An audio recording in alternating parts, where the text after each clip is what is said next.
I'm going to read you a one-page story from my book, and the name of that story is Craigslist Jungle. Here we go. Good call.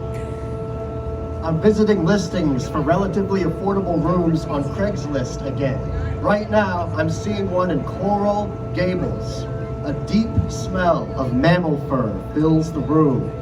Just next to the kitchen, an 8 by 10 foot wire cage rattles.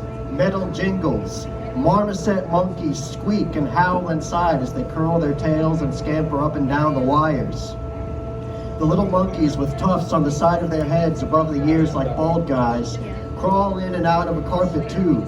They have yellow shifting irises. They bat a plastic ball hanging from the top of the cage, and one gnaws at a ragged and threadbare corn cob. The host of this room is a woman who breeds these monkeys for a living. She says, "Come meet your new roommate." She unlatches the cage door to scoop one marmoset onto her forearm, the skin of which is all scratched up and scarred by the claws of small animals. The marmoset on her arm blinks twice at me, and then flash, it springs forward and grabs my t-shirt. It grips fistfuls of cotton with its tiny pink hands and does a full 360 degrees around my torso before heading up towards my shoulder. Then his owner plucks him away. He wraps his hands, feet, and tail around her forearm. She shoves him back in the cage.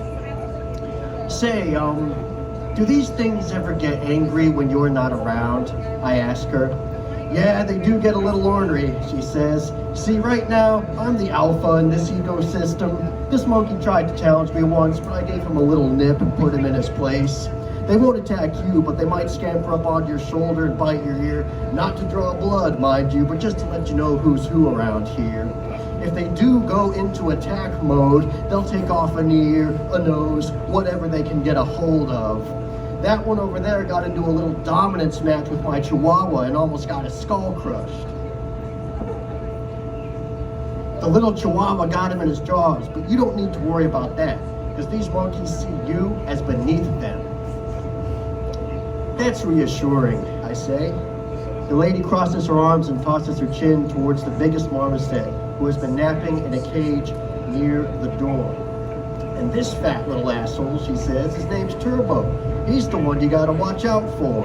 He gets real pissy and likes to play dominance games with all my other pets," she says, making an elbow gesture towards him and to her pet chihuahua. "Believe me," I said, "I know the type.